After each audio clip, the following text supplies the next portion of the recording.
Isang Iceland, isang bulkan sa gitna ng yelo ang sumabog. Ayon sa mga eksperto, ngayon lang pumutok ang bulkan matapos ang halos 200 taon.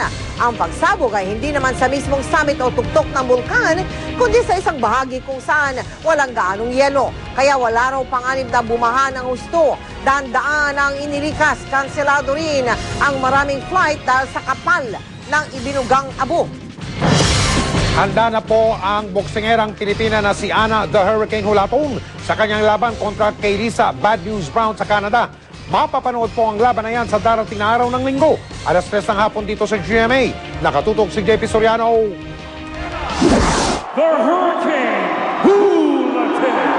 Napahanga ng Pinay World Boxing Champion na si Ana the Hurricane Hulaton ng boxing fans sa buong mundo nang matalo niya noong September 2009 ang matinik na boksingerong si Kelsey Jeffries at masungkit ang IBA Super Bantamweight belt. Champion of the world, Ana the Hurricane Hulaton. Bago matapos ang 2009, nakuha rin ni Hulaton ang WBO Super Bantamweight belt matapos ang matagumpay na laban kay Deborah Biggers. At sa linggo, haharap na naman sa panibagong hamon ng ating kampyon laban sa 4-time world champion na si Lisa Bad News Brown sa Canada. Nagkaroon ng pagkakataon ng local media sa Pilipinas na makapanayam si Hulaton na nasa Canada na ngayon sa pamamagitan ng Skype sa internet. What was your motivation in going into this sport? Ayon kay Hulaton, nasa magandang kondisyon ang kanyang pangangatawan. Ayon sa kanyang coach na si Nonito Donaire Sr., ama ng isa pang kampyon na si Nonito Donaire Jr., masunurin at matahiga raw si Hulaton. It's been great. He's been very tough on me.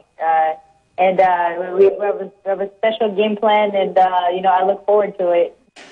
Batid ni Hulaton na di pa ganun katanggap sa Pilipinas maging sa Amerika ang boxing para sa mga babae. Pero di raw ito dahilan para di siya magpursige.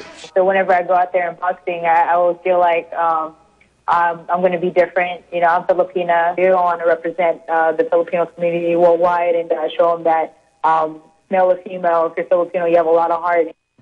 Oh boy, yeah. Maging si GMA President, Chairman at CEO, Atty. Felipe Gozon, kinausap din si Hulaton sa Skype.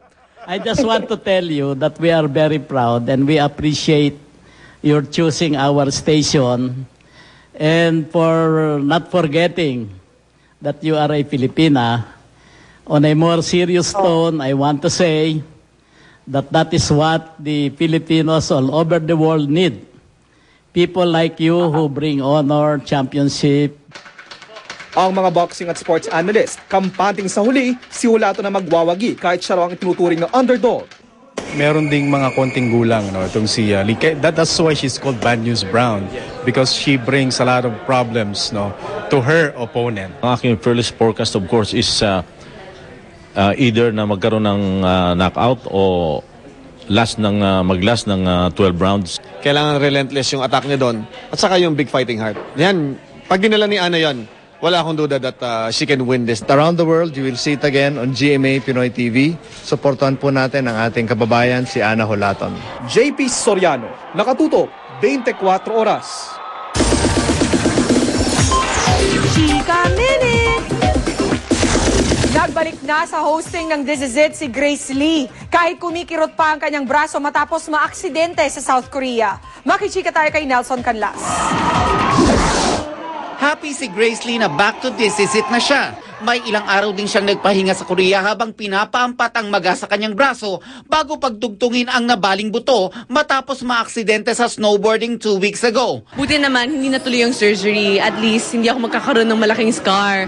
Actually, ngayon, the doctors are hoping na the bone will go back to its original position without surgery. Kasi nung nabali siya, hindi naman siya sobrang nahiwalay sa main bone niya. Kahit pagtatrabaho na ang inaatupag, todo ingat daw si Grace Lee dahil medyo makirot pa ang kanyang braso. I'm doing better naman. I'm healing.